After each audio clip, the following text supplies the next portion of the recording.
This lecture is of new pattern of Bank PO English. Topic is option that describes the incorrect or inappropriate use of the keyword. Last year in SBI or IBPS PO exam, these type of questions asked where on the note of one keyword there were given 5 options and you had to choose one option that incorrect or inappropriate. Okay, so let's start. Last year bank exams पे एक new pattern के questions पूछे गए जहां पे आपको एक word दिया जाता है और उसके 4 ऑप्शंस में उसके अलग अलग यूजेस दिए होते हैं। आपको ये फाइंड करना होता है कि कौन सा ऐसा ऑप्शन इनकरेक्ट है जिसमें उस वर्ड का गलत यूज हुआ है। So this lecture is most important. ये लेक्चर बहुत इंपॉर्टेंट है। ये ना केवल आपके ग्रामेटिकल पार्ट की नॉलेज को बढ़ाएगा बल्कि ये आपकी सेंटेंस की अंडरस्टैंडिंग को भी बढ़ाएगा। ओके, सो आज हम स्टार्ट करते हैं। पहला वर्ड है यहाँ पे काइंड ऑफ।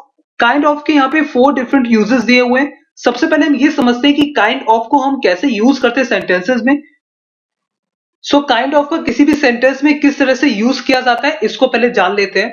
सबसे पहले किसी भी वर्ड में ये देखा करिए कि काउंटेबल नाउन है या फिर अनकाउंटेबल नाउन है। काउंटेबल मींस जिसको आप काउंट कर सकते हैं, अनकाउंटेबल मींस जिसको आप काउंट नहीं कर सकते। जैसे वो लोग काइंड या टाइप, ठीक है, मैं आपको कितने काइंड या टाइप बता सकता हूँ, 4, 5, 10, 50, 100, 200, जितने भी मैं आपको काइंड या टाइप बताऊंगा वो सारे मैं काउंट कर सकता हूँ। अनकाउंटेबल नाउन्स क्या होते हैं जिनको आप काउंट नहीं कर सकते, जैसे एडवाइस, इंफॉर्मेशन, प्रोग्रेस, ये सब अनकाउंटेबल नाउन्स है। तो हमेशा हम अनकाउंटेबल नाउन्स के साथ सिंगुलर वर्ब प्रेफर करते हैं। ये मैंने आपको अपने ग्रामर वाले लेक्चर में बताया हुआ है। ओके, तो कभी भी क्या होता है मैनी, ऑल, दीज लिखा हो यानी जितने प्लूरल मीनिंग्स कोई भी यहाँ पे वर्ड लिखा हो और उसके बाद आपका काइंड लिखा हो तो आप हमेशा वहां पे काइंड्स यूज करेंगे, सॉर्ट्स यूज करेंगे या फिर टाइप्स यूज करेंगे। ठीक है, सो ये सबसे इंपॉर्टेंट रूल है। जैसे एग्जांपल लिखा है these kinds of fruit do not grow in cold climates. ठीक है, तो यहाँ पे क्या लिखा है, दीज यूज हुआ है तो दीज के बाद क्या आएगा, काइंड्स आएगा। ओके, हो सकता है एग्जाम में लिखा हो दीज काइंड ऑफ फ्रूट, तो आपको वहां पे कंफ्यूज नहीं होना है। दीज क्या है, प्लूरल मीनिंग में, और इसके बाद अगर काइंड यूज हुआ है यानी काइंड को हम काउंट कर सकते हैं, मींस काइंड को हम प्लूरल फॉर्म में बना सकते हैं यानी दीज काइंड्स ऑफ फ्रूट। ठीक है, तो ये सबसे इंपॉर्टेंट रूल है। अनकाउंटेबल नाउन को आपको नहीं पता होता कि आप इसको सिंगुलर बनाए या फिर प्लूरल बनाए, आप काउंट ही नहीं कर सकते जिसको, तो हम उसको एक एज अ ग्रुप मानते हैं। ओके, तो यहाँ पे क्योंकि ये काउंटेबल है इसलिए हम इसको प्लूरल फॉर्म में बना सकते हैं। इसलिए यहाँ पे अगर दीज लिखा है, यहाँ पे कोई भी प्लूरल मीनिंग लिखा हुआ है तो हम यहाँ पे काइंड्स ही यूज करेंगे। ओके, तो ये तो सबसे पहले इंपॉर्टेंट रूल है। सेकंड, कभी भी काइंड, सॉर्ट या टाइप ऑफ लिखा हो तो उसके बाद आप हमेशा सिंगुलर फॉर्म का यूज करेंगे। ओके, जैसे यहाँ लिखा है this kind of, kind of के बाद क्या आना चाहिए, सिंगुलर फॉर्म यानी लेटर। ओके, यहाँ पे लेटर्स लिखा होता तो वो रॉन्ग होता। ठीक है, अब जैसे यहाँ पे काइंड क्यों आया, वहां पे काइंड्स क्यों आया था, क्योंकि यहाँ पे दीज था, मैनी था, ऑल था, ये सारे प्लूरल मीनिंग्स थे। यहाँ पे सिंगुलर मीनिंग है, दिस है यानी this kind of letter. Okay, यहाँ पे एक और चीज है कि अगर कभी काइंड्स हो, सॉर्ट्स हो, टाइप्स ऑफ लिखा हो उसके बाद आप सिंगुलर भी फॉर्म यूज कर सकते हैं और प्लूरल फॉर्म भी यूज कर सकते हैं। ठीक है, लेकिन हम लोग प्रेफर करते हैं सिंगुलर फॉर्म। जो भी राइटर्स हैं वो सिंगुलर फॉर्म में ही इसको यूज करना पसंद करते हैं, मींस वो लिखते हैं दीज काइंड्स ऑफ लेटर। ठीक है, लेकिन हम दोनों ही यूज कर सकते हैं, बट सबसे जो अच्छा यूज है इसका वो है सिंगुलर फॉर्म के साथ, जहां पे हम बोलते हैं these kinds of letter. Okay, तो ये बहुत ही अच्छा काइंड ऑफ का जो यूज है, आई होप आपको समझ में आ गया होगा। अब हम सीधे क्वेश्चंस करते हैं और हम क्वेश्चन पे समझते हैं कि काइंड ऑफ का कैसे यूज हुआ है। अब हम वन बाय वन एक एक ऑप्शन पे जाएंगे और देखेंगे काइंड ऑफ का किस ऑप्शन में गलत यूज हुआ है। ओके, सो फर्स्ट ऑप्शन लिखा है there are many kinds of job for people with qualifications. यहाँ पे यूज किया हुआ है मैनी यानी प्लूरल मीनिंग और इसके साथ क्या आना चाहिए, काइंड्स, यानी ये करेक्ट है। ओके, तो हमारा पहला स्टेटमेंट क्या है, करेक्ट है। सेकंड लिखा है I enjoy all kinds of music, all means plural और इसके साथ क्या आना चाहिए, काइंड्स आना चाहिए, यानी ये भी करेक्ट स्टेटमेंट है। थर्ड लिखा है imprisonment is not a good way of reducing this kind of crimes. देखिए यहाँ पे दिस है और दिस के साथ क्या आना चाहिए, काइंड, यानी ये तो सही लिखा है, लेकिन काइंड ऑफ के बाद जो मैंने आपको दूसरा रूल बताया था उसमें क्या आना चाहिए, यहाँ पे क्राइम आना चाहिए, यानी ये रॉन्ग है। इसलिए ये हमारा जो सी है ये हमें इनकरेक्ट सेंटेंस मिल गया।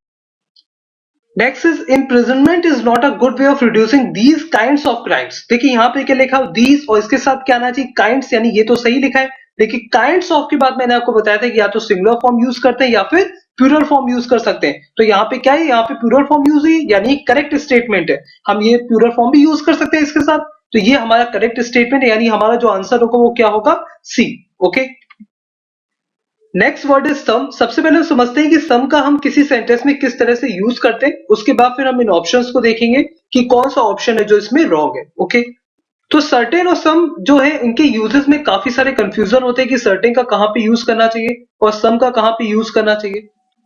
सर्टेन का यूज हम वहां करते हैं जब भी आप कोई बात बोल रहे होते हैं और उसके बारे में आपको नॉलेज हो, या फिर आप उसको एक्सप्लेन कर पा रहे हो, या फिर आपको इसके बारे में स्पेसिफिक डिटेल्स पता हो, तब वहां पे हम हमेशा सर्टेन का यूज करते हैं। ठीक है, जैसे एग्जाम्पल लिखा है, there are certain advantages to living in the countryside, the most important being the fresh air.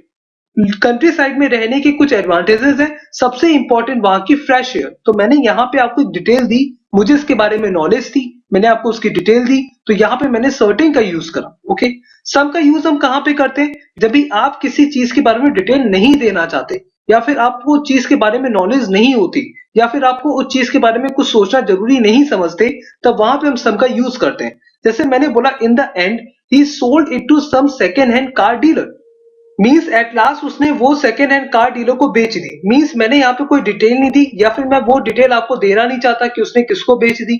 मैंने यहाँ पे सीधे बोला कि वो उसने किसी सेकेंड हैंड कार डीलर को बेच दी, इसलिए मैंने यहाँ पे किसका यूज किया, सम का यूज किया। यहाँ पे सर्टेन का यूज नहीं होगा।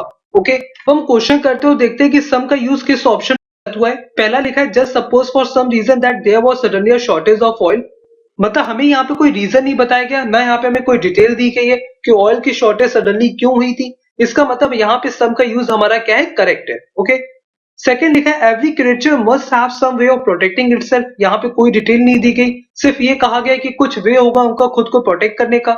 इसका मतलब यहाँ पे भी सम का यूज क्या है, हमारा करेक्ट है। ओके, थर्ड लिखा है, he is working in London for some travel company और अदर। मींस नहीं पता कि वो ट्रैवल कंपनी में ही वर्क कर रहा है या फिर किसी और जगह वर्क कर रहा है, कुछ भी स्पेसिफिक डिटेल नहीं दी गई।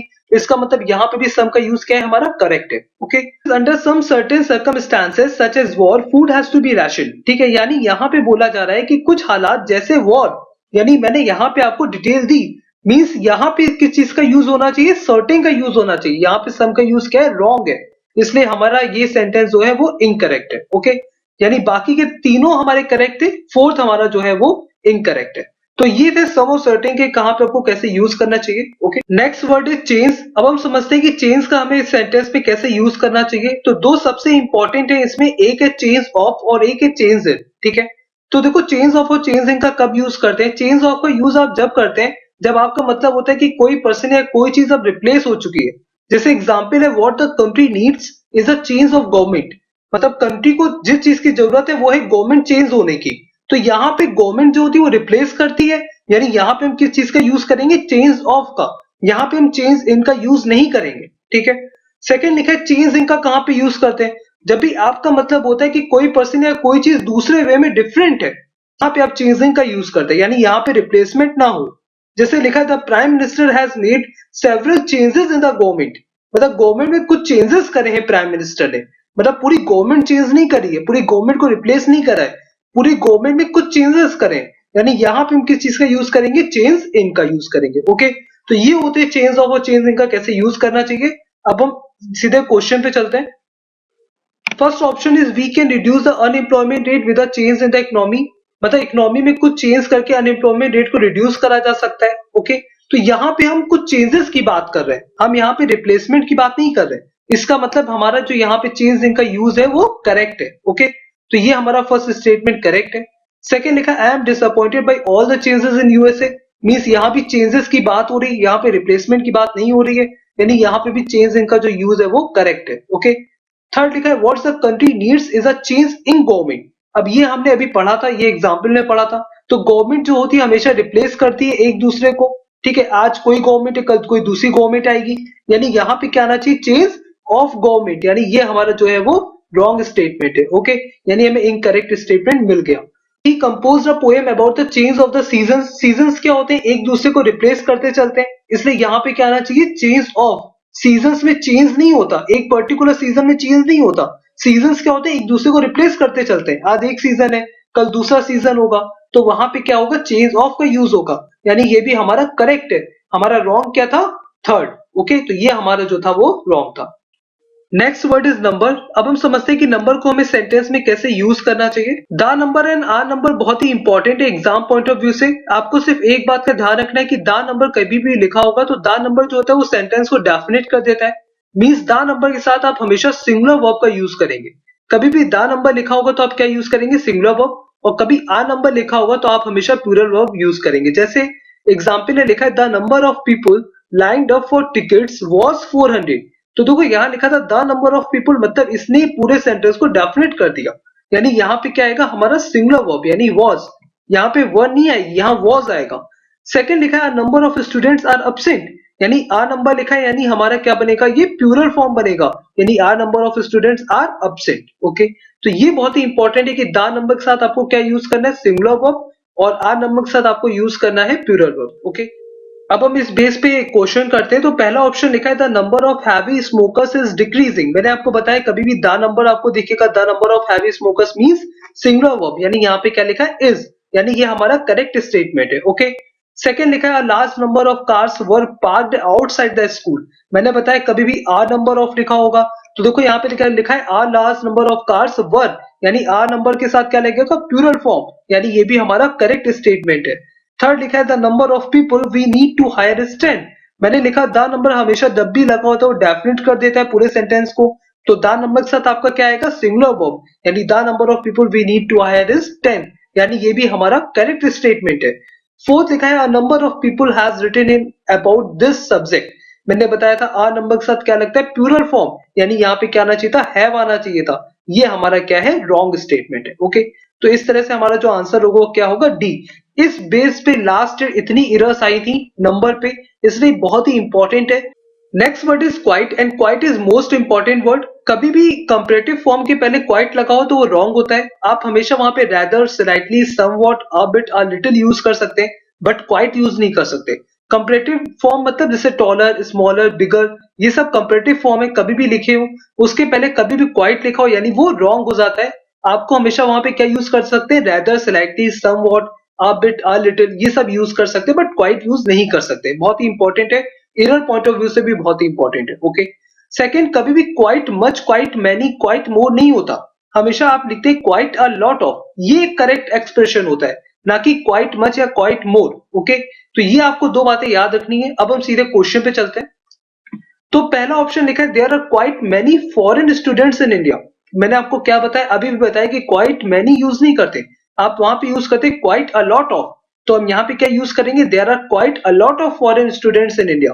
तो हमें पहला सेंटेंस ही हमें अपना रॉन्ग मिल गया। ओके, रेस्ट ऑप्शन भी देख लेते हैं। तो सेकंड में लिखा है quite a lot of time has already been wasted, ये भी करेक्ट है। थर्ड लिखा हुआ I have made quite a lot of new friends, ये भी करेक्ट है।